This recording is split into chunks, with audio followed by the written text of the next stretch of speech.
अनुवाद में लिखा गया कि ग्रेफाइट में इलेक्ट्रॉन स्थानीकृत मतलब लोकलाइज्ड होते हैं। अरे रुको, ये तो वैज्ञानिक रूप से पूरी तरह गलत है ना। ग्रेफाइट में तो मुक्त इलेक्ट्रॉन होते हैं जो एक जगह टिकते ही नहीं। हाँ, बिल्कुल नहीं टिकते। तो अगर कोई उम्मीदवार हिंदी माध्यम से पेपर पढ़ रहा है तो वो तो वहीं फंस गया। यही तो पेंच है, क्योंकि अंग्रेजी संस्करण में बिल्कुल सही शब्द डीलोकलाइज्ड का इस्तेमाल हुआ था। और विडंबना देखिए कि परीक्षा बोर्ड अक्सर अंग्रेजी संस्करण को ही अंतिम सत्य मानकर चलता है।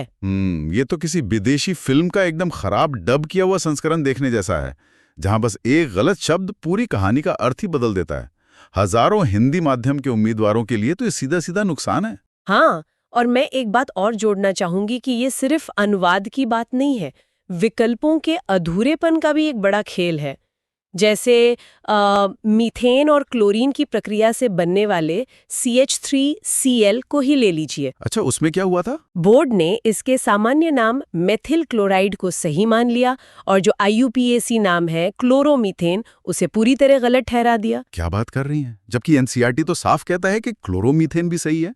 मतलब यहाँ किसी का ज्ञान गलत नहीं है। बिल्कुल नहीं। यहाँ तो बोर्ड ने अपनी हीक मनमानी लकीर खींच दी है। हाँ, और बेचारे उम्मीदवार उस लकीर के गलत तरफ खड़े रह जाते हैं।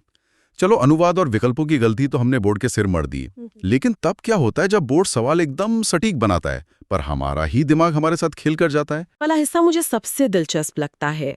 क्लोरीन के समस्थानिकों मतलब आइसोटोप्स वाले सवाल को देखते हैं। हाँ। सामान्यता प्रकृति में क्लोरीन के X35 और X37 का अनुपात 75% और 25% होता है। हाँ। तो इसके आधार पर औसत द्रव्यमान 35.5 निकलता है, जो कि विज्ञान पढ़ने वाले हर इंसान को रटा हुआ होता है ना। एकदम।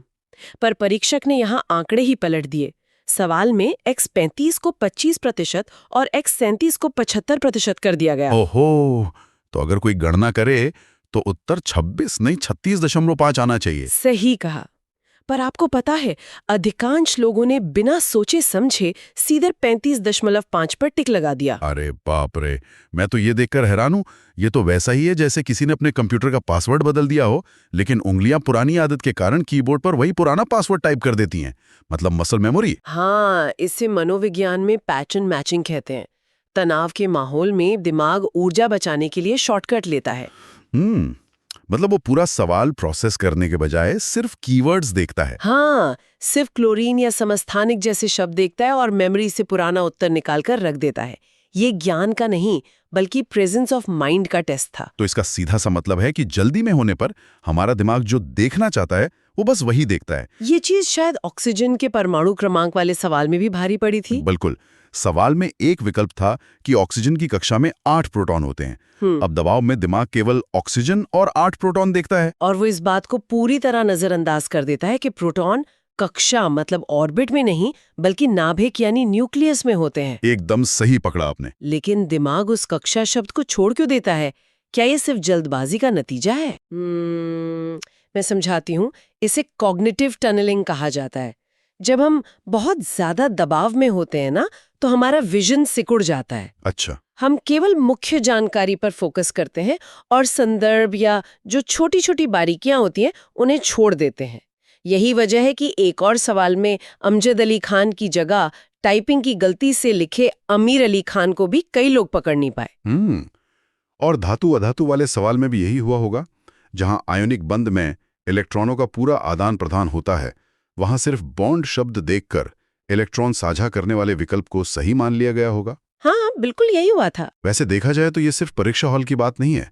असल जिंदगी में भी जब हम बहुत हड़बड़ी में कोई कॉन्ट्रैक्ट या लंबा ईमेल पढ़ते हैं तो हमारा दिमाग ऐसे ही शॉर्टकट लेता है और हम बड़ी गलतियां कर बैठते हैं। इसीलिए तो विज्ञान या सामान्य ज्ञान में सतही जानकारी कभी काम नहीं आती। एक भी शब्द जैसे कक्षा बनाम नाभिक या फिर साझा बनाम आदान प्रदान, ये पूरे तथ्य की दिशा ही बदल सकता है। तो इस पूरी चर्चा को अगर हम समेटें तो एकदम साफ है कि ये जो प्रतियोगिक परीक्षाएं होती हैं, ये सिर्फ ये नहीं देखती कि किसी ने कितनी किताबें पढ़ी हैं। हाँ, बिल्कुल। बल्कि ये हमारी एकाग्रता, भाषा की बारीकियों को पकड़ने की क्षमता और दबाव में शॉर्टकट न लेने की कला को भी चुनौती देती हैं। सही बात है। ये एक ऐसा परीक्षण है जहां ज्ञान से ज्यादा आपकी